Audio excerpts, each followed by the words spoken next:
Suldaan Nadiif oo ka mid ah madax dhaqameedka reer Somaliland oo maanta telefishinka bulsho kula hadlay magaalada Hargeysa ayaa nasiib darro ku macnay inaan wali wax xal laga gaadhin colaadaha soo noqnoqday ee gobolka Sanaag gaar ahaan degmada Ceelaf Weyn isagoo u soo jeediyay Somataliska labada beelood inay si rasmi ah u soo afjaraan colaadaha ragaadiyay ee gobolkaasi waxaana hadaladiisi ka mid ahaa waxaan aad iyo aad u codsanayaa oo ummadda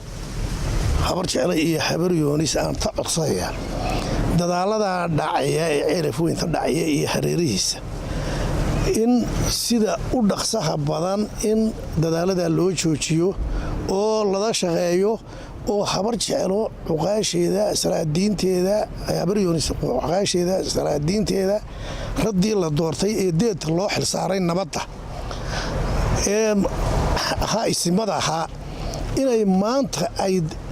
colaada qaboojiyaan oo ayan cid talaba u taxaysan horta labadooda reer ee walaalaha ay salaadiintooda iyo cuqaashoodu intay duntida dhiishaystada dhidaan inay labada reer ee walaalaha heshiisiyaan labada qoys ee walaalaha islaayaya ayaan aad iyo aad u codsanayaa sidoo kale waxa madaxweynaha Somaliland mudane Muuse Biixi Cabdi ka codsaday inuu siiyo saamiga ay beeshiisa kula xukuumaddiisa waxaana uu yiri dad badan baa naftu waayay naf iyo maal u horay dadkii tu waayay waxa weeye in maanta ay soo haldamay meel walban u maray sidii dalka dib xoreynta u xoreyn lahaayeen yaani maanta inay tu waayaan xuquuqdoodii maaha wareertan ta dhashay wareerta ma dhibaan la yiraaho wadootiina sanay waxaan dad dhintay waxaan dib xoreyntiisaan qaybta libaaxan ta qaadanay waxa weeyaan war waxaan idin sheegayaa nimayow reerta ma dhibaan la yiraaho wax la wuxuu tahay xuquuq ma jiro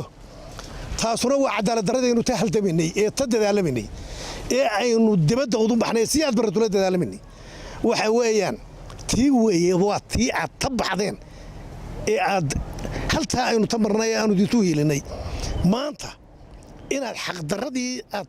aanu ta dadaalanay u soo haldanay dib xoreynta aanu tu sameynay maanta inaanu ta qatanahay dawladdii oo saaxadda dawladda ta qatanay hadaan ma dhimaanahay taa ma filihin idin tama filihin waxaan ta codsanayaa dawladda imta gacanta tu haysta beesha ma dhibaan xuquuqdooda saaxadda way ta maqayn saaxadda siyaasadda Soomaaliland way ta maqayn xuquuqdoodii alla siiyo madaxweynaha waxa ta codsanayaa war wixii aad dadaalamisay ee aad tu haldamisay ee aad dibadda u baxday wixii weeye tan maanta xaq darrada ta baxday baad ayaa beeshii ma dhibaan xaq darradii ay saaxadda ta maqantahay geesta kale waxa weeyaan darar ku tilmaamay dhawaaqii ka soo yeedhay qaybo ka mid ah bulshada reer Somaliland kaas oo ku aadan wasiirka arrimaha gudaha Somaliland Maxamed Kaahin Axmed waxaana hadaladiisi ka mid ahaa Maxamed Kaahin yani waxa weeye wuu taday aad iyo aad buu shaqeeyay wax dhimaya Maxamed Kaahin ma celin taro runta martay doorisaan intuu taday oo u dhabaraaday oo u fariistay oo nabad ta dhaliyay ayaa haddana dad ilaahay waqtigiisii taadan yahay Maxamed Kaahin ma celin taro waxa weeyaan waxaan leeyahay waataan leeyahay habar jeclooy nintiina siyaasida ah tadaayada shaafaajirqo u daaya isada talada u daaya ayaan leeyahay salaadiintuna alla shaqayso cuqaasha habar jecel alla shaqayso fadhida alla taco nabad alla qaato nabadana alla shaqeeyo waxaan leeyahay arday Maxamed Kaahin wax daaro waanada uu taray ma jiro